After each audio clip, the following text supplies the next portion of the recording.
I've done way too many choruses right now when I'm starting to lose track. What's the song called? I know it feels like the last few years. I put out a million songs right, but I just can't remember them all. What am I saying? What am I saying? Oh yeah, that's right, I'm fucking Drake. I'm fucking Drake. I can just mumble and ramble on, just making up the words till it's over, till it's over. God, it's finally over. It's the Going Out Podcast with Rap Critic and Views. And I've waited a long time for that joke. Hey, all I'm saying is Drake could do better. Now tell me, Drake, have you heard that lately? Dude, I fucking had our local hip-hop station, Power 98, on a good bit this week, and I want to mention something about old Power 98 in a sec, but you'd think that there are only like 5-6 songs out right now, because I heard God's Plan a good 8 times today. And you know what? I'm kind of sick of it now. There's not really that much going on in it. He's doing all this shit, and he's kind of like, hey, you know, man, you must be really shitty if you're wishing bad things for me. He specifically says that straight up in the lyrics. He's just like, hey, I'm making sure the North Side's being fed, but still, there's people out here. Exactly. Bad things on me. Can you fucking believe that shit? The nerve. I'm feeding the whole North Side. Drake, one man. And there's people who have the goddamn gall to wish bad things on me. How could that be possible? I'm a saint. For shame. Salt of the earth, Drake. St. Aubrey. I was driving into work, and I thought that I had selected to listen to the CD that was in the car, which happened to be the Black Panther soundtrack at the time. But no, it were actually playing King's Dead from the Black Panther soundtrack on the radio, on FM radio. And I was amazed. I was taken aback. I heard that fucking, you know, and I freaked it, all that shit. And I was sitting through all that, and there comes fucking Future's verse. And that shit fucking goes on.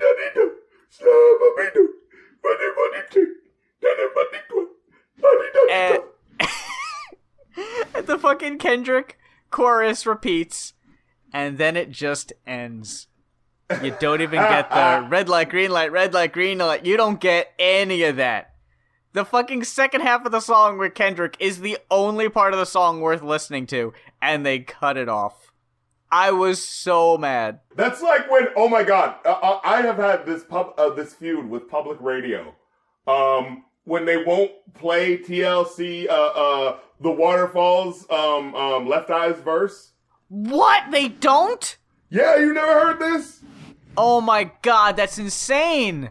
Yeah, you listen to the radio and like, don't go chasing, I just think you're moving too fast, you know. And you hear the wow, and we're like, oh, we know what happens now. And it's like, I saw it, and then you would just hear, bam, like just empty space. Like obviously there's supposed to be something happening here, and it's just like, oh my god, what the fuck? Like that's disrespectful. The ones I've heard, because normally the editing is pretty okay, where the radio stations that cater to maybe a fairer skinned audience, let's just say that, not a fan of the hip hop per se, where they try to cut out the rap verse. Yeah, they'll specifically say like all the pop without the rap. I was like, that has literally never happened to a genre before.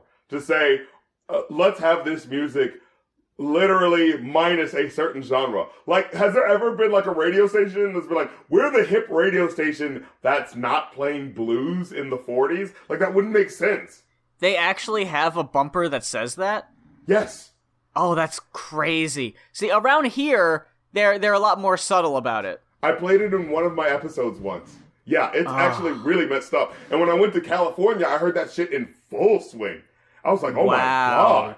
The two that got me because they're edited really badly, Suit and Tie by old Justin Timberlake, right? Oh, they edit out Jay-Z, right? They edit out Jay-Z, but instead you get da-da-da-da-da-da, get out your seat, Hove. Oh, soon as I got my suit and tie, it's like, what? So it sounded like he was just walking by the stage and he was like, It's like he fucking. I just picture Timberlake like not looking, but like doing the "come here" hand, like "get out your seat, Hove," and Jay-Z just stands up like, and then the beat just starts back, and he's like, "Oh, fuck me, I guess," and just sits back down. Or no. What if he tried to get up and he slipped or something, and he just like, yeah, you see Hove. And Timberlake's like, "Oh, never mind that shit. As long as I got my suit Just fucking take attention off Jay-Z, who's just slipped and busted his fucking ass. He gotta keep dancing. Like, JT sees that awkward moment where the camera comes back to him and he has to look, like, he's like, catch his eyes with the camera and just goes, oh, and he has to like do a spin, you know? He does the fucking Ashley Simpson hoedown jig. Oh, as long as I got my suit. But the other one that I heard is really badly edited is, As Long As You Love Me by Justin Bieber. Because that has a Big Sean, verse towards the end. And you hear Big Sean go, like before his verse starts. And then it just goes right back to the chorus. So you hear some random guy in the background make two noises. And then he's just moving on. It's so fucking weird. Yeah, like, that happens in songs sometimes. Like sometimes it happens in, like, songs for real. Like, I'm trying to think. Like, haven't you ever heard a song where, like, someone will sound like they're about to come in, and then it just kind of never happens? Yeah. And it'd be like, did they forget to erase that file? You know? So it's just like, they're like, shit, we couldn't get the rights to, this artist. All right, take them off. And then, like, they forgot to erase, like, the whole, file because they chopped it up. They had different, styles and sounds that they wanted to do with the different clips. So it's like, you're listening to those, you're listening to, tonight we are young. You know what I'm saying? And, like, originally, Janelle Monae had a verse, it was going to be back and forth, like, now you're just somebody that I used to know. Oh, yeah. The second verse had, like, the girl respond, but they're like, it's not going to work out, it's going to cost too much money, we gotta pay P. Diddy, you know how he likes to charge through the fucking nose. Alright, never mind. And then, like, they heard, like, once they got on the radio, they heard that there were actually, like, a couple of female vocals that were still on there. They're like, oh shit, we forgot to fully erase Janelle Monae's vocals. Fuck. When the labels hear this, on the radio, they're like, wait a minute, Fun doesn't have a female member in there who's singing, and we can't put a fake name because that would be lying for tax purposes. You know what I'm saying? So we gotta say it's her. It's like, fuck, now we have to pay them. And so they're like, all right, well, let's just downplay it. So it's not like, so people won't be, like, expecting, like, oh, what's Janelle Monae gonna do? And then it's just like, what? Where was she? And Speaking of which...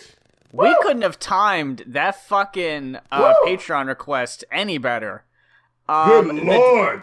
The day after we reviewed the Arc Android, or it might have even been later that day, Janelle Monae posted online that, hey, there's going to be a new album coming out, and there's going to be accompanying music videos, like a short film, to go along with the album. Fast forward to, again, of course, right after we recorded last week's show, she drops two brand new music videos for Make Me Feel and Django Jane.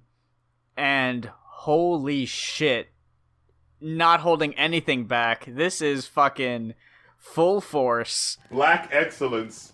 Fucking all hail the goddess.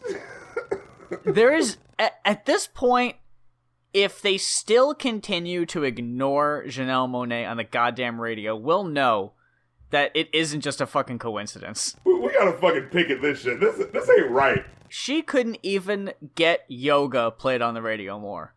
And that was like the most for the goddamn radio she could do. Exactly. And even that was like, nope, not good enough. Like, what the fuck does she have to do?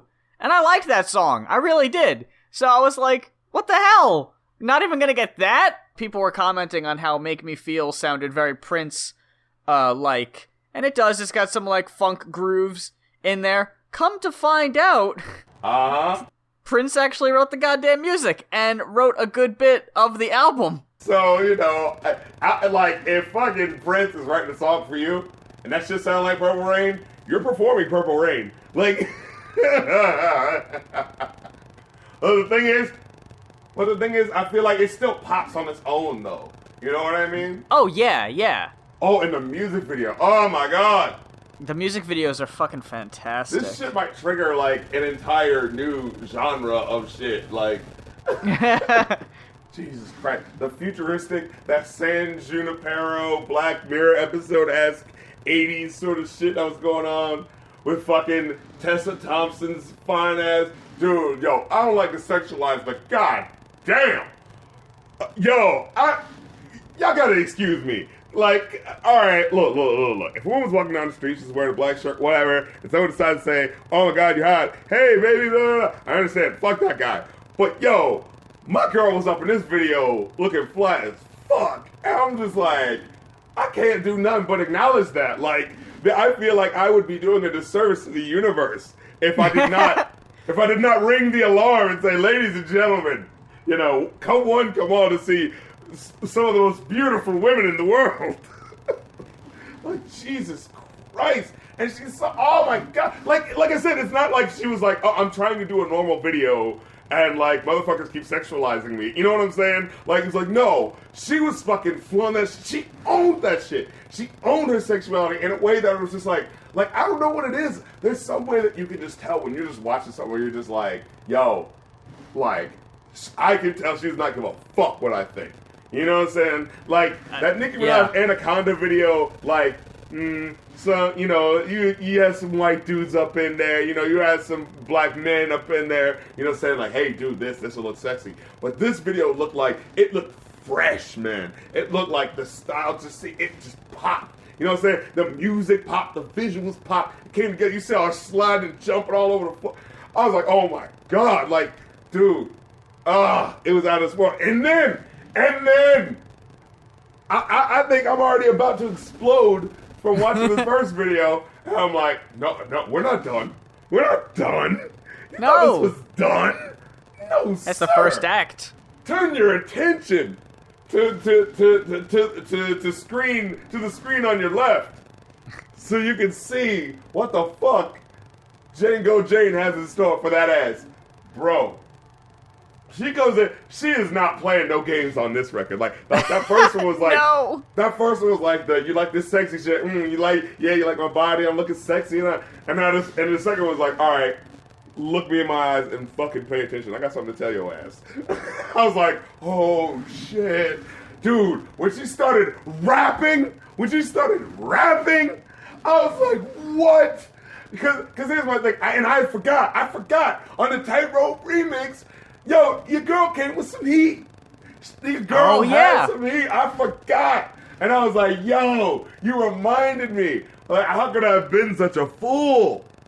You know what I'm saying? So I'm listening to this and I'm thinking like, yo, we got a motherfucking Lauryn Hill, you know, of her generation over here. And I'm thinking like, wait, but why isn't she billed as a rapper? Why doesn't she rap more? I'm like, oh, I know what's doing. Girls game in the system. This is my hypothesis, but I think she's just kind of like, yo, I can't do much in the rap realm because I know I'm going to be judged. I know I can spit flames, but if I call myself a rapper, it's going to be, you're a female rapper, go sit over there with Dej Loaf, you know what I'm saying, and all them cats, you know?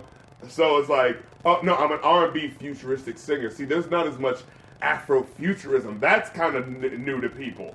You know what I'm saying? Like, so she plays up that angle, and it's like, yo, that's genius, man, because she knows what she's doing, bro. Like, she's got, and the thing is, like, after we gave her a glowing review to that album, when I heard she was doing something next, you know, I wanted to be supportive. I was like, she said, like, oh, I'm so nervous. And I was like, oh, man, yo, you got this, bro, do your thing. You know, not that fucking matters what I say, but, you know, but, you know, in the back of my head, I'm like, you know, you never know when the next album comes out, man, this shit could be whack. Like, ain't that how it goes? Like, you're like, oh, my God, this artist was incredible. What a fluke. I never thought I'd hear such an incredible, like, music from this unexpected person. And then you get that next album and it's like, ew. You know what I'm saying? I remember that used to happen a lot to me when I was, like, discovering new artists for the first time. And, like, all you had was the back catalog. Like, all the albums that were already out. And finally, it's like, oh, cool. The first one I actually have to look forward to, and I'm going to be hearing it for the first time. Everyone else does. And that's the one that's, like, disappointing. It's like, that's not fair. I think that's why... Come on. I think that's why kids You know, I think that's why I personally, as a kid, I think that's my motivation to becoming a reviewer. You know? Because I'm like, man, I was burned by this record. I want to tell you that this is whack so that you don't have to waste your time, you know? And then as a kid, I was like, yo, I really like this one record, but I can't play it for you because I can't send it to you because it's like 2005. You know what I mean? And so, like, all I can do is describe it to you. I'm like, oh my God, it's so cool. He had this one line where he said this.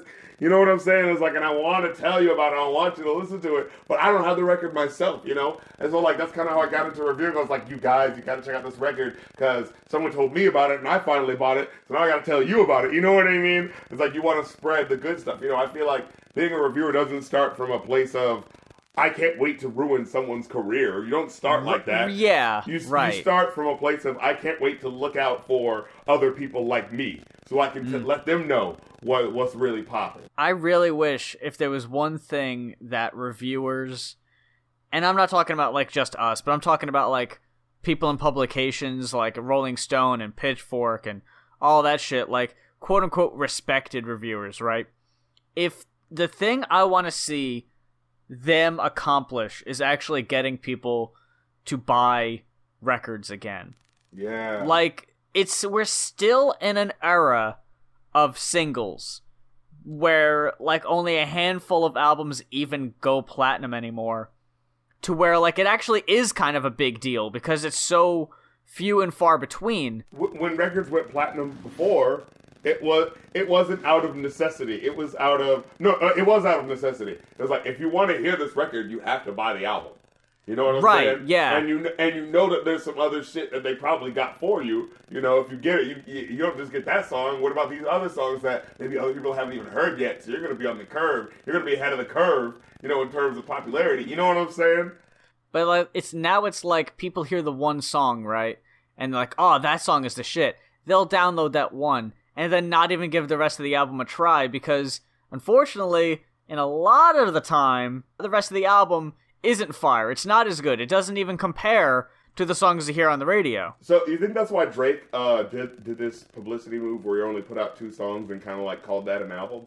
I think that's the smartest thing an artist can do because it's like less is more, dude. Especially if you put all your effort and like ensure that the small amount you put out is actually quality, then no one can fucking doubt you. But if you're out there doing a goddamn Chris Brown... Exactly. Dude, has anyone even heard all those fucking tracks? God, no. Even the most dedicated Fuck fan. that. Who's listening to that? What was it, 3 or 4 albums worth? No. No one's listening to that shit. You can't get someone to. Because... realistically, like we were talking about this last week about the classic albums and the length. How much of that is good? Yeah, how much of 3 albums or 4 hours worth of material? I mean, let's just go back to fucking Lil B. You put out a thing that's 4 fucking hours. How much do you think that shit's gonna be filler? Like, just by a fucking law of average. Yeah. Like, you just gotta know that, like, an average album has typically 3 or 4 big singles off it, maybe. And then you see an album's got like 14 songs on it, you're just like, they can't be good. Like, or else I would have heard them on the radio if they were any good. Yeah, no, because sometimes it happens like someone, like Drake will put out an album and a song that's not even a single will get radio play just because it's so big, it's so popping, you know? Yeah. I mean, it's the way it fucking used to happen with the fucking A-sides and the B-sides. I remember, you know, it's like... dude, I remember when records used to break on the radio. Remember that? Mm-hmm. It would be like, yo, you were just traveling home, because it was usually like on your way home, because they knew people were driving home, you know, and so it's just like, yo, the new record from so-and-so, it was like, oh, I just happened to catch it just now, you know what I mean? So you would freak. So much of music was just first introduced, going back to the day, like, it's impossible to think now that, like, people used to play, like, new songs at block parties back in, like, the late 80s, early 90s. Like, That's a weird feeling to me. Because now if I ever went to a house party and I wanted to start mixing it up and playing some music, I do that sometimes. Like, I go to a house party and be like, yo, no one's manning the records. There's some whack shit that's about to play. I'll be like, all right, let me go up here and, throw this on. You know what I'm saying? Like, but I'm going with stuff that I assume that enough people will know so that they will be able to enjoy it. But to break a record, that's really hard. But people used to do that back then. Snoop Dogg got really big. It was like one night, someone played one of his records at a party, and it popped. And so, like, the party just kept going. This is like, how often does that happen where usually if you go to a concert, if you're playing something on the radio, it's preordained that it's pre-approved that an audience will want to listen to this, Like, that's what made that Jay-Z album last year so special. It was like, whoa. This is all being played on the radio for the first time. I remember that shit. I woke up and they were just like, hey, we're just going to play song after song of this new album. And what's genius about it is that it's all censored because they have to shorten it for the radio. So it's just like, well, damn, I want to hear the whole thing. It's like, that's actually the most genius fucking thing you could do. Fucking story of OJ was butchered on the radio, as you could imagine. Right? So it's like, man, I gotta hear this shit on the actual album. It felt like a remix of its own song. It's weird how we went from, and I mean, he did it with this album too, with 444, about the Sprint deal. And people were like, fucking Magna Carta Holy Grail sold 1 million copies because you got it free with a fucking phone. And people gave it shit for that. They did that again with 444, but they really didn't have to. Like, that album was probably gonna sell even without, the tie-in, because there's so much buzz. Actually, it's funny. It's funny you say that. Yeah, like you said, they did the exact same thing, but the difference is people actually liked this album, so it didn't... people didn't get as mad. Yeah, because I remember people made a big fucking deal about Magna Carta being, like, preloaded on phones. You didn't really hear too much public outcry about 444, because every fucking track on that album is solid. People weren't talking about the publicity stunt. People were actually talking about the album. An entire album in the fucking new millennium. It's amazing, but, every so often it actually happens. And you know why? Because it's a short album, and every single fucking song is quality. There's no fucking filler in there. There's no skits. It's just, it's gonads. There's no wasted time. Exactly. Yeah. That's how you have to do it. And it's funny because Jay-Z, as a big name as he is, he doesn't have to do it. Because he knows he's such a big fuck name, he's going to sell copies anyway. He didn't have anything to prove with 444, but still made a fucking album that was nominated for like half the goddamn Grammys this year. We're reaching a fascinating age where legends are having to prove themselves. And it's like, that never happened before because we never really had legends like that. Like, we like to act like we did, but like if you go back to the 80s, like, every year, every person was saying that the person who was dominant the year before them, they're the old school, we're the new school. Like, you know what I mean? Like KRS-One was making diss songs to people that nowadays we would consider to be in the exact same, like, era, Yeah. But, like, back then, they were like, man, you guys think you're better than us, And even in that song, he said, like, rap as a whole isn't even 20 years old. Oh, shit, we didn't finish talking about J.O.J. No. Because my girl fucking was rapping on that shit. And then what did she do? Oh, my God. There was one part where what she was saying straight up.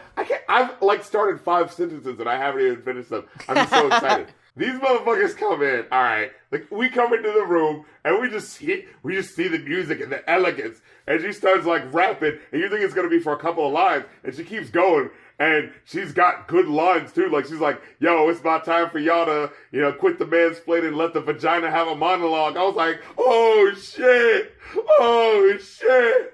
bro." She was not having any of the bullshit. Like. Yo, she got that, and then when she got to that one part where it said like, and now it's time for the violins to come in right about, and then you hear the bum bum. I was like, oh shit, like a fucking conductor. Jesus Christ, she is the conductor of the funk. It's a perfect time too, because like you had mentioned, you don't necessarily want to say you're a female rapper because. There's still kind of an odd stigma about that. But like we just recently talked about it, like Fucking Cardi B is popping off big. Fucking And Cupcake is getting attention. And people are treating it like it's fucking King of the Hill. You know, where one person has to be at the top of the rock. I think it's great that we fucking have songs like Motorsport, which, I mean, you know, overall it's not an amazing song, but you fucking have Cardi B and Nicki on the same track. You've got 2 women rappers on the same track, proving that, you know, it's not always a goddamn competition. That's great that all of a sudden, you know, a fucking female rapper shows up and Nicki isn't immediately, like, fucking kicking, like, from the top of the hill, just, like, mushing her foot into the fucking person trying to climb up to the top, like, no, it's my spot. It's my spot. Like, finally, we're actually getting some fucking shared spotlight here. It's what I was hoping I would see when we got Young Ma a few years ago, but that kind of petered out. That didn't really turn into much of anything. I hope she comes back, because that was disappointing. But fucking Cardi B right now is on more songs on the radio than Nicki is. And as far as I know, Nicki isn't taking it personal. Like, I don't think there's a beef there yet. I really hope there isn't a beef between them, because I'll lose a lot of hope for the whole thing. But, like, that's really good. It proves that, like, you know, it doesn't have to be just one. It doesn't have to be the fucking Highlander. You know, there can only be one bullshit, you know?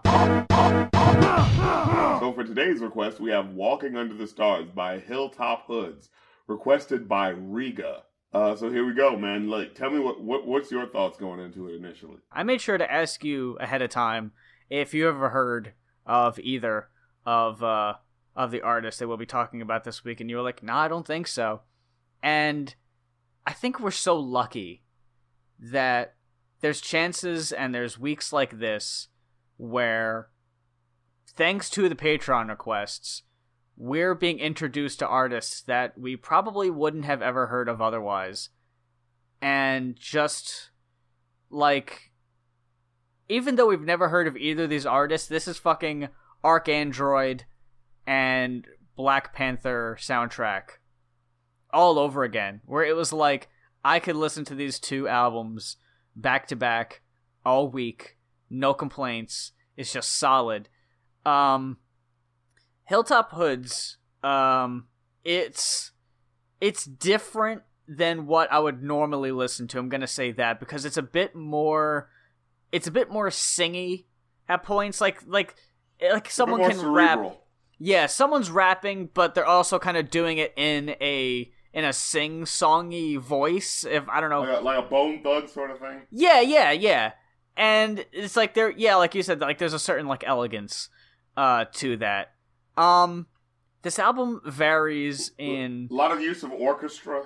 Yeah. It's like it's very varied, and I love that because you know you never know what you're gonna get on the next track really, because it's such a fucking mixed bag here. But there aren't many tracks I would even skip over. I think it's pretty solid. It ranges from like kind of lighthearted and fun, and then it really kind of hits you hard on other ones. Mm-hmm. But yeah, I really enjoyed this one. I assume you did also. So we're probably not going to be disagreeing too much. Sorry, everyone. But yeah, I had a lot of fun. I was thinking like maybe 4.5 for me on this one. No, I would say straight up 5. You're going for the 5? Solid 5. Like, oh my god, these lyrics when he says, "Me apologizing for being so fresh is like Napoleon writing, excuse my French." I was like, yo, and then okay, so there was a bit of controversy over the song called "Cosby Sweater." Oh yeah, I bet. I don't think I need to explain. No. I mean, it is 2014, which, by the way, that doesn't really make it okay because we've known about Cosby for a really long time. But yeah, that wasn't their intention. They were referring to like Biggie Smalls used to wear those colorful sweaters that were a little reminiscent of the what you call it sweaters, the Cosby sweaters, you know. So, but where it kind of falls apart is that like there are parts in the verse where he says like lyrics that are kind of like relating to the idea of abuse. So I'm like, okay, well, if someone didn't want to hear this, like, and they treat it very jokey, and so it's like, well, now you already have the context of the chorus, you know, talking about Bill Cosby, and then you have like the lyrics where he says, and once again, these are gonna get kind of messed up. He says, I'm gonna get drunk and dance like your uncle. Till I'm all hands like your uncle. I'm kidding. The venomous inventor. When I enter, it's over. He says, when I'm spitting venom, I'm as generous as Oprah. You get a scar. You get a scar. You get a scar. Me drunk in the back of a rental car. And it's just like, I can see how that imagery can kind of like provoke that sort of, messed up idea, messed up, scenescape for someone, you know what I'm saying? Do you remember that Macklemore also made a reference to Cosby Sweater, like in 2013? Yeah. Yeah, and I never even thought it was like a direct reference to Cosby either, but now that you say it, it's like, no, it's like the Gucci fucking Biggie sweaters. It's like, oh, yeah. Like, maybe we need to start saying the Biggie sweaters, because... Yeah, and, I'm sure Biggie wasn't a saint either, but he has less of a negative connotation. Yeah, at least at this current juncture. Yeah. So, and then we have the Art of the Handshake, which is like one of the most unique and fascinating songs. Like, it starts off like, all throughout the song, there's like this narrator explaining the handshake, all different types of handshakes that you used to do when you were a kid and stuff like that. And I was just thinking, like, every time he would say something, I would be like, oh yeah, I know exactly what that is. I remember that, and so it was like, it was basically like, we come up with handshakes because we were bored at first. And then things sort of develop where it's like, okay, well, now I'm using this handshake in this situation to denote that I'm a friend with you, or I shake your hand this way to show that, we're firm businessmen. You know what I'm saying? Or I'll touch you this way if, like, you're my lover. You know what I mean? And so it's like I said, I can see everything he's doing. He says, I bring it back. No high five shit is whack. We're bringing back that old slide side to side, finger snap, fist poke, stop and lock. Don't just stop the rock. Look away, handshake, body pop. I was like, oh shit, I remember all of that shit. Like, can you even remember what was the motivation for why you decided to add something extra? Yeah. It would just be like one day you're like, all right, I got something. You know what I mean? It even starts and ends like it's an orchestral concert. Oh, yeah, with the thirst. Yeah. Dude, I don't know what to tell you, man. You just gotta check this one out, bro. Like, this one, we're riding really high right now, and it's really creeping me out, because I'm like, when's that other shoe gonna drop? Because, like, what was it, last week? Wait, what was last week? Last week was MC Hammer and Brockhampton. Oh, what is Brockhampton? Okay. Yeah. So we had Brockhampton, Black Panther, Janelle Monae. We got these two albums. Mm-hmm. Like, shit's just stacking up. Like, I'm starting to feel like people are like, whoa, what's all this positivity all of a sudden? You know what I'm saying? Luckily, I'm looking through my list. I'm looking through the queue. There aren't too many albums that I think are going to be disappointments. A lot of ones that I just have no idea what they are, which, sometimes it's good, sometimes it's bad. Yeah, I find it so funny that we have those moments of, like, the Eminem album where we're like, no, motherfucker, this is bullshit, the fuck? And then we have other moments where we're just like, no, yeah, it's just okay. No, we're in complete agreement. This is fine. They're just such extremes. Oh, only on the Going Off podcast, guys. It's very hard to pin down. Like, I saw people in the comments try to figure out what our criteria is. Like, they were like, well, I know Rap Critic likes this and this, and Muse likes this and this, so you can tell what they're gonna like. It's like, you'd be surprised half the time. Yeah, and then it always blows back in their face. Matter of fact, now that we know this was a solid 5x5, let's get to the other one. Because this would probably surprise a lot of people. All I knew going in about Floss by Injury Reserve was how much I loved the album art. Where it's just a dude fucking flossing his, like, grill. Looks fucking sick. That was requested by Jared Schreiner? I'm gonna say Jared Schreiner.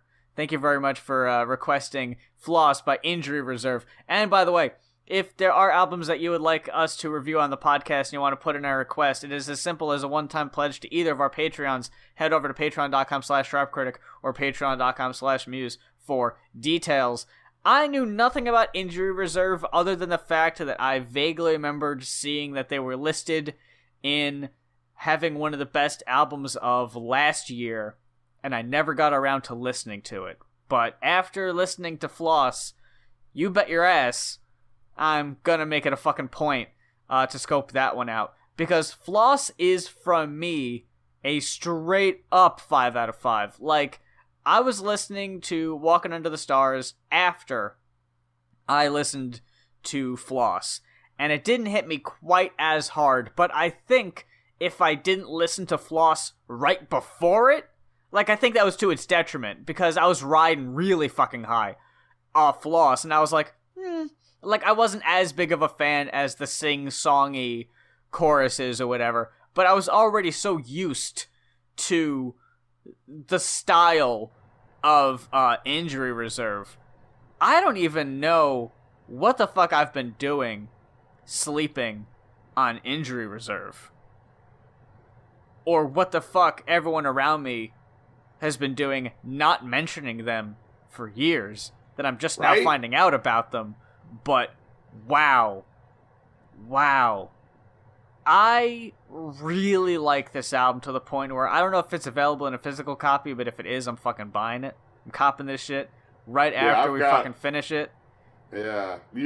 Our audience has a lot of shit to pick up. Yeah. I mean, Jesus Christ. I hope we'll fucking get that response when we talked about the Arcandroid, and people were like, after hearing you guys talk about that, I went out and I bought the album because you guys talked so highly about it or whatever.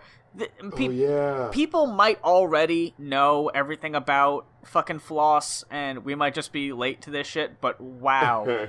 This album, for me, had way more memorable moments, because, like, with Hilltop Hoods, there's the song about the song to, what was it, like, his would-be child that, like, either died prematurely that one was super fucking dark, but it was, like, really sweet. And then there's other songs like Cosby Sweater and Rumble Young Man Rumble, which is that what fucking Chappelle... Wait, you're talking about the other album? Yeah, I'm just saying, like, was that what fucking Chappelle was referencing at the Grammys when he yelled Rumble Young Man Rumble to fucking Kendrick?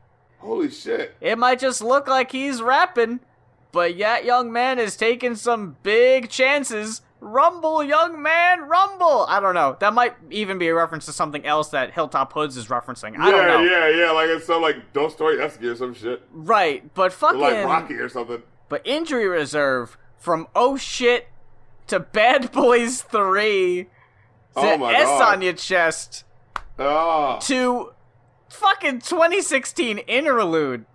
Oh my god! Eeny, meeny, miny, mo, with the fucking chorus that gets stuck in your goddamn head. That might be the most perfect song. Like, it literally breaks down the rap game like a children's game. Yeah. Like, that's so clever. That's so clever. And he says, what'd he say? Then you got these dudes thinking that they Rambo, but truthfully, y'all looking like Sambos. Would you dance for $1? Yeah. Might as well be a stripper then. Sell your soul for $1? Yeah. Well, damn, go get it then. I was like, I know it's like, I mean, if you're gonna be a hoe, just admit that you're a hoe, And it's just like, and then he says, what did he say? Which joint was it? Oh my god. Wait, no, we need to go back to the first song. Motherfucking oh shit, the fucking that fucking Fergie sample. Yeah, it's like, they said, man, we want some more hits. Man, this sound like some shit from '06. I was like, shit. I can feel the lean with it, rock with it. I can feel the crime mob, bro. I can feel the crime mob, bro. Like, oh my god. Yo, S on your chest. Yo. Dude, the way it had two choruses happening at the same time. Yeah. What the fuck? Like, I've heard people try to do that before, and it always comes off like, this is just annoying. Like, I can't hear it. But, like, somehow they made that shit work. I think it's because, like, they faded it in and out on, like, two sides or something. I don't know what it was. Like, it was just somehow they did it right. But then this guy has this one lyric. He says, but really it's nothing to me. No time for losses. Always see is W's. You like, what's a W, B? Well, since we're talking about dubs, we're the best on the West. Here to save the game with the S on the chest. I was like, Oh my god. And then at the end where there's like another verse that just like keeps going, it's just like like not it's like you didn't realize how high up you were. And so when that first dip happened, you're like, oh man, that was a little crazy. And then you go, oh. You know, like, oh my god. Oh, Cake's the Killer. Yo, representing. Cake's the Killer on What's Goody. Bro, I just heard his verse and I was like, this is 6 out of 5. This is a perfect song. There's nothing else I could say that I could do. Dude, listen. Oh my god. I can't remember whose verse it was. I just remember this lyric was like, he says, we be like, chill nigga. We be like, chill nigga, hear me out. You just mad there's only 10 likes on your video. But there's like 20 niggas standing in your video. How'd that work out? That's a 50-50 ratio. You just that bad nigga, you might have to let it go. And that hairline nigga, you might have to let it go. I was like, oh my god. The shade. It's like the universe full of shade has been dropped, condensed into a black hole, and dropped into this verse. Jesus Christ. Yo, he said, you made a video and there's only 10 likes in your motherfucking video, which means that your own peoples, half of your own people don't even like your shit. Yo, this man just came at your life. Oh my God. And it was like, man, you just might have to let that thing go. Oh, and it doesn't stop. Because then there's girl with the gold wrist. And you think it's not going to work. Because it's like, it's weird how it's just said really fast like that. Girl with the gold wrist. With the gold wrist. Yeah, I was like, what the fuck is he saying? Yeah, it doesn't roll off the tongue as well, but it's just like, when that beat starts kicking in with the Spanish guitar, the flamenco guitar, something like that, yo, man, you start feeling that shit. That shit a bop, bro. He says, girl, don't do drugs unless it's with me. Now it's kicked and your heart feels like a stampede. I was like, oh, shit. Oh, in 2016, interlude. Why to get a job that she got to get a weave, nigga? It's 2016. Why we got native mascots for some teams, nigga? Why you still act like global warming ain't a thing, nigga? Why you worrying about them niggas praying to the east, nigga? Why you still worrying about me? Act like Jesus really cared where you pee, nigga. Why you still lying to yourself? You know the meaning of that damn flag on your belt, nigga. Racism is a learned behavior. Right, It is not something that, oh, these kids just grew up racist. I don't know what happened to that Dylan Roof kid. I just started being racist. I don't know how it happened. Yeah. Bullshit. Bull emphatically shit. That grammatically doesn't even make sense. But you know what the fuck I'm saying? It's bullshit. These kids don't just happen like that out of goddamn nowhere. No, it gets, people say it's acceptable to them because they see that their parent, you know, oh, well, my dad's never here for me. You know what I'm saying? I ain't got no other family members that give a shit about me. You know, such and such uncle touched me. You know what I'm saying? And he's racist. And then I was reading something about how kids, when they don't understand why something is happening, when they feel like something has been transgressive against them, but they don't understand why it's happening, all they know to do is to repeat the behavior. Because their brains are trying to work it out. And so, like, you know, there's an element of me that, and I know I'm gonna feel a vomit in my stomach when I say it, but there's an element of me that does feel bad for Chris Brown. And the reason why is because, you know, it's not like he was having a great day. His parents raised him just peachy keen. And then one day he just decided, yo, I'm gonna start slapping some bitches.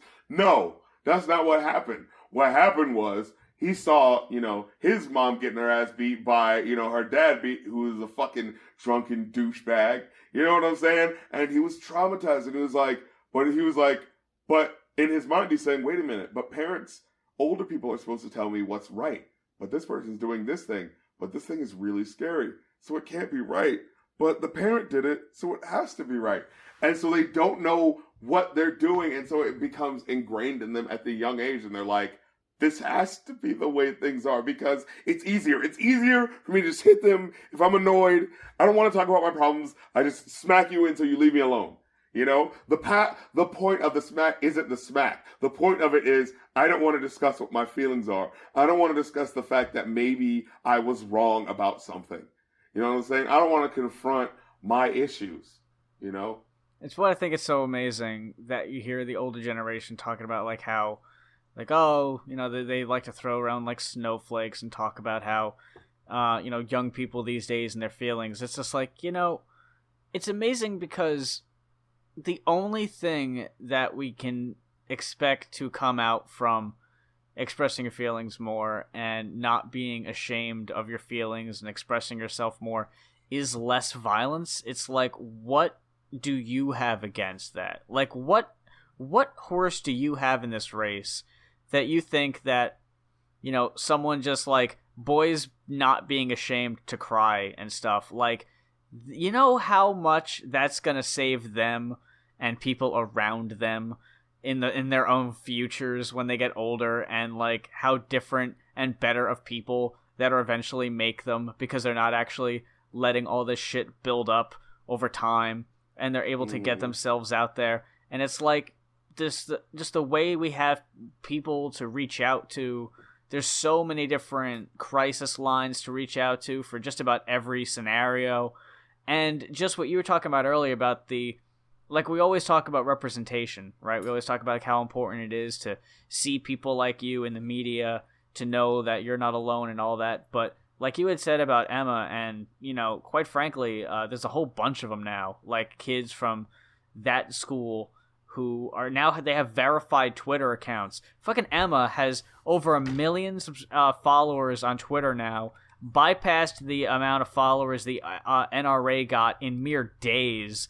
That people now, young people who, even from this generation, even from our own generation, the millennials, gave them shit, and just talked about like, oh, the fucking fidget spinners and all this shit.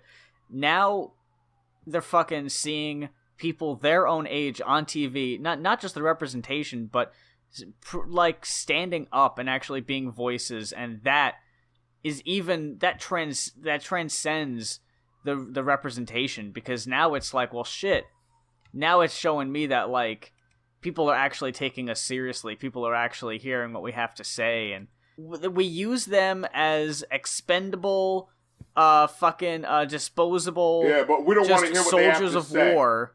But the second you fucking have an opinion, we're going to belittle you, we're going to be condescending, we're going to say you don't know shit.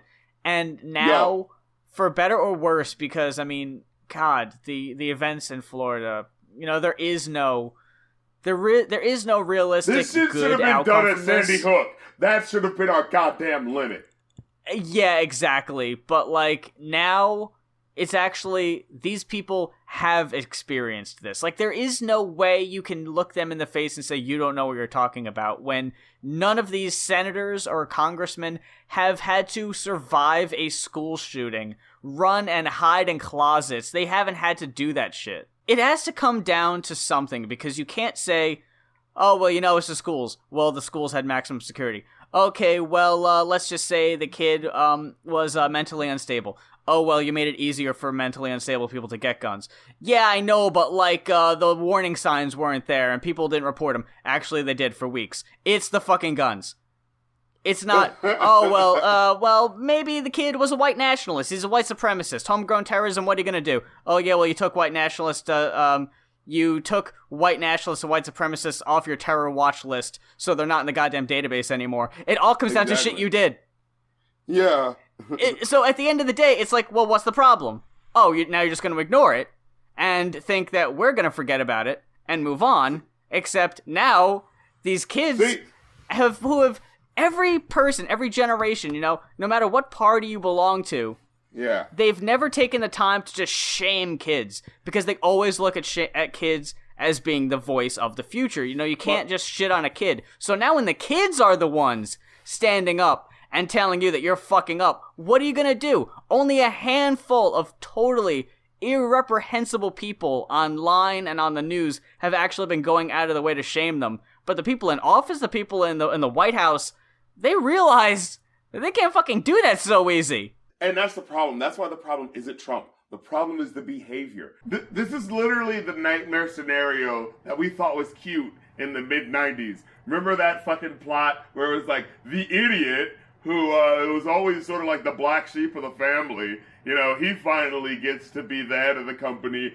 and now things are gonna, he's gonna shake things up. things are gonna be weird, and that's what motherfuckers who voted for him thought that they were getting because he was a TV star. They thought they were getting that wacky '90s poster, and they're like, oh wait, when you give a complete idiot all this power, he just does what he was doing before, but on a global scale, being a fucking idiot. Hey, fucking Carrot Top wants to run a company. Let's let him do it for a little while, and when he fails, we could all laugh at him. Oh fuck, he's actually doing a successful job? Aw, shit. Now we gotta fucking sabotage him. That was every 90s movie. Fred Flintstone wants to be the CEO of the fucking shit, right? Kyle MacLachlan's gonna give him a chance, and fucking Halle Berry is gonna act like he's fucking cheating on his wife to do all that shit. Every 90s movie, give the idiot a chance. Yeah, I wasn't even thinking of that movie. Like I said, I was thinking of the fucking chairman of the board, that fucking Yahoo Serious movie. Oh yeah, that was fucking Carrot Top. Oh, Carrot Top. Oh, okay. You got your 90s hack comedians confused. You know it was bad when there's two redhead gimmick comedians. And it could have been Pauly Shore for all I know. Like, they're just interchangeable at that point. They got a wacky gimmick. Oh, and Black Sheep. Remember that movie with matter of fact, a couple of movies with Tommy. Oh yeah. Black Sheep, Tommy Boy. We gotta put the idiot in charge. Exactly. But you don't do it with the fucking president. What was Head of State? How did that movie go? The one with Chris Rock. Well, he wasn't stupid. The idea is that they would never let a black guy do it because, he would say what's really going on. Like, they leave all this destruction in their wake and they don't know that they're doing it. And in a way, it's sort of an ignorance is bliss thing. It's a wish fulfillment thing when you think about it. It's like, I can just continue thinking whatever I want to think. And not only will no harm come to me, I'll actually save the day in the end. Yeah. Like, that's the ultimate fucking Mary Sue move right there. Yeah, Mr. Accident, yeah, it's like an egg thing. Look it up. It's an egg thing? I've never heard of this. I don't think I ever saw this. Okay, the plot involves a very clumsy but lovable young man named Roger Crumpin and his UFO-based girlfriend, Sunday Valentine. All right, that was course. Weird. Who stumble upon a plan to market eggs laced with nicotine. Oh, that's a little different, actually. Wait, no, he must risk his job. No, what's that Chairman of the Board movie? Chairman of the Board, he was like a CEO of a company. Is that Carrot Top? Yeah. Why is that a Carrot Top? Like, how does being Chairman of the Board relate to, like, prop comedy? Like, I don't get it. I think it was like, I think he just invented shit, and that was it. Because, his stand-up routine was about inventions. Yeah. And then they roped that into the... Oh, my God. I'm watching the trailer for Mr. Accident, and it looks absolutely horrible. It's like the idiot weighing over his head. Wait, what was the name of that movie? The Hudsucker Proxy. Oh, yeah, where the guy invented the hula hoop. Yeah. Wasn't that also like a sort of like, oh, man, he didn't know... He got in over his head. It was to a different degree, yeah. It wasn't like an idiot. It was just like one of those scenarios of like the guy is too good for his business and he gets easily taken advantage of. Mm-hmm. Which, that's a very big trope also. Oh, yeah. Like Good Burger. Good Burger's another one like that one. Yeah, where it's like, Kel makes the sauce and Keenan's like, oh, I'm gonna, rip off the formula and make a whole bunch of money off of it, It always comes back to Keenan and Kel. Yep. Dude, it's the quintessential show. It's the all-American show. I saw Good Burger in the theaters. Honestly, Good Burger does not do Keenan and Kel justice. It's not a great movie. No.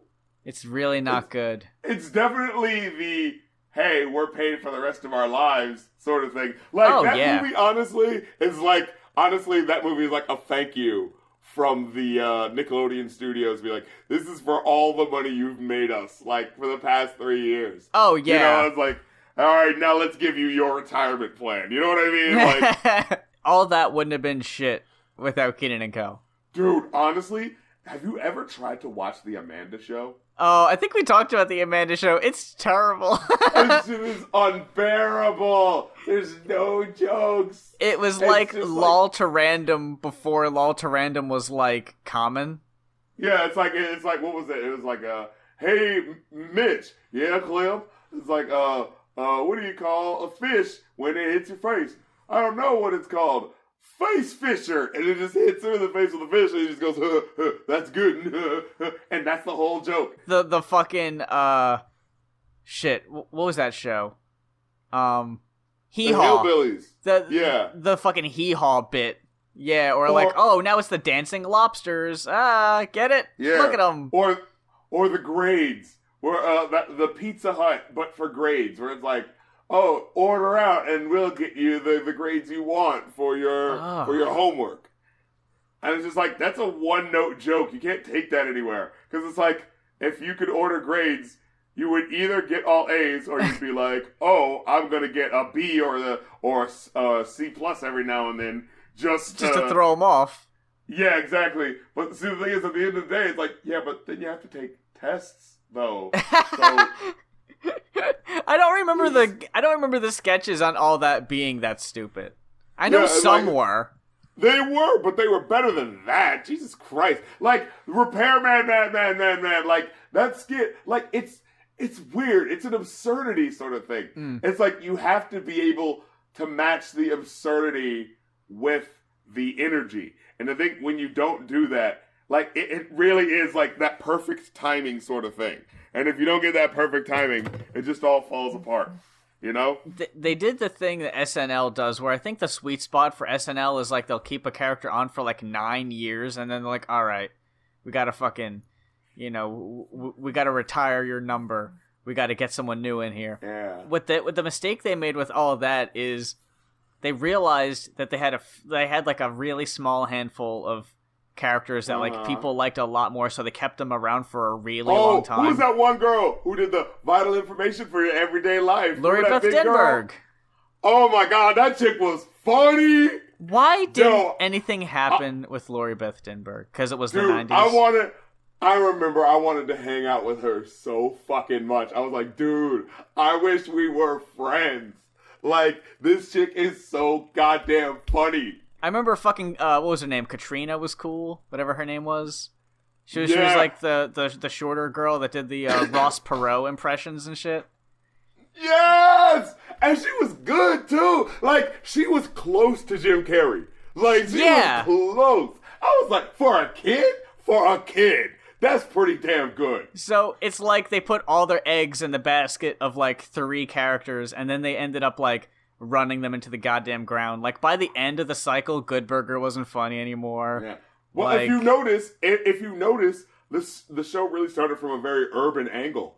Like, that's true. Who's doing the theme song? Fucking TLC. Yeah. Like, literally the blackest, like, group. But they had that crossover appeal. They didn't get the Spice Girls to do a theme. No. They didn't get Britney Spears. They totally could have. Shit, later on, you saw what happened when after the brand was really huge and they tried to tack on one of Britney Spears' siblings onto the show. Paris Hilton had like a younger sister too, or something like that. Oh God, I don't remember that. I think I'd remember that shit. Oh no. Or maybe I just thought Nicole Richie was like her younger sister because it was just like, I don't know what she does. Fucking Lionel Richie's, How random is that shit? Like, someone who owns like a bunch of hotels, it's like, all right, that's old money. I get that. Like, Lionel Richie's daughter? Like, that would be like if like Quincy Jones's daughter was on like a TV show. It's like, no, like you gotta have some respect for yourself. This is like fucking black royalty right there. God damn it. Hey, we've got Chelsea Clinton, the fucking heir to the fucking Clinton dynasty, and who we gonna put her with? Fucking Daryl Hall from Hall & Oates has a kid. And we're just gonna see if they gel. I don't know. It's worth a shot. Like, what the fuck? Dude, I know we've been going on a tear, and I don't know how much we're gonna leave in. But fucking talking about Lionel Richie. Lionel Richie is probably the only judge on the new American Idol that I can take seriously. Because it's him, Luke Bryan, and Katy Perry. Yeah, because he's the only one that can actually sing. Like, what the fuck was up with putting Nicki Minaj on the show? Oh my god, I forgot about that. What were they thinking putting Ellen on there? Remember that? Yeah, it's like... It was just that odd. Bitch literally can't sing. I'm sorry, I don't mean to be disrespectful, but the bitch can't sing. Like, this ain't like just like a, magic show. Oh, that's impressive. It's like, No, you have to have an ear for this shit. And like, at least with Mariah Carey, you can say whatever you want about her now. Like, she has an ear for music. Yeah, right. You know what I'm saying? Same she knows with, what a like, good voice sounds like. She knows how to create that good voice. You know what I'm saying? And they put fucking Britney on what was it? America's Got Talent? Yeah, see, that's like, the thing. And what? it's not like these people can't sing at all. It's not like Nicki Minaj can't sing at all. But it's like, all right, Mariah Carey is fucking excellence when it comes to musicality. You know what I'm saying? Like, I understand that. Fucking Britney Spears, Nicki Minaj, like, these people aren't known for... When people picked up their album, they didn't pick it up because, wow, I just love her voice and what she had to say. No, it was because she's a girl just like me. You know what I'm saying? See, like, the thing with Britney Spears being on America's Got Talent, though, like, I'm actually saying that, you know, having her on like a singing show probably would have been a better move, but why would you have Britney Spears on the same show that had Howie Mandel and Howard Stern as judges? Like, wait, what show? Oh, is that The Voice? No, America's Got Talent. Oh. Yeah, it's like, yeah. why wouldn't you put Britney on one of the vocal shows, not judging jugglers and shit? Like, that shit doesn't make sense. Put her on The Voice. Put her, like, they ended up putting Christina Aguilera on The Voice. Isn't that kind of funny? Like, time has passed and we're kind of seeing, like, who gets respect. You know, like... Gwen Stefani got respect. Yeah, and Christina Aguilera needs to fucking calm down, and she would get respect.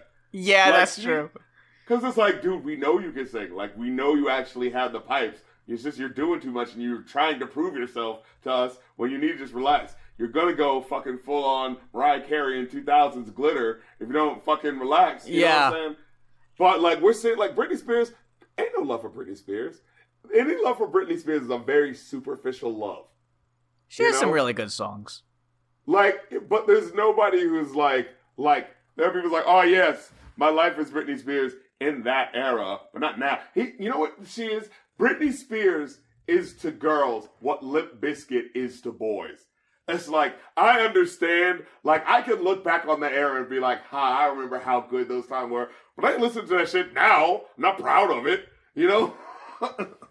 Like, it's the difference between, like, Wu-Tang Clan, like, growing up listening to Wu-Tang Clan and looking back and be like, oh, yeah, I remember those back in the days. And growing up listening to fucking, Soulja Boy? Yeah, exactly. Like, no one's going back and listening to Soulja Boy with, nostalgic ears like, the good old days, the music was good. Fucking you know crank what I mean? that, like, yeah. Yeah, like, you can't make that argument. That's what I really like about this current generation going into the next, is that, like, we don't have excuses anymore. Because the shit that was bad, we still remember it. You know? Mm-hmm. Like, in the past, we could forget about the fucking the rapping Duke cowboy shit. Going off, yo, going off, yo, hey, oh, hey. Going off, yo. Am I ending with that? Yeah, sure.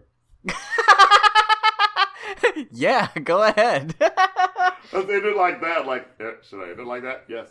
Well, that about does it for this week's episode of the Going Off Podcast. We've been everywhere in between, but thank you very much for joining us. If this is the first time you've checked us out, all of our old episodes are on SoundCloud and iTunes. Just search Goin Off Podcast. That's GOIN apostrophe off podcast. Follow us on Facebook, Twitter, and until next time for the Going Off Podcast, I'm Muse. And I'm Rap Critic.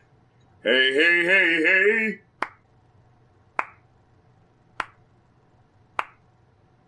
Oh, are we gonna keep going? No, I just want to say hey. Oh. Oh, I couldn't just say hey to you? What? I mean, I guess, but, like... Why you always gotta expect shit? Jesus Christ. No, but, like, we just said goodbye. Maybe I just want to say... If a motherfucker just want to say hey to you, if I love gift horse and mouth, oh, now I want all these other things. Jesus Christ. Someone gives you a rope, you want to be a goddamn cowboy. Fucking calm down. I'm sorry, just...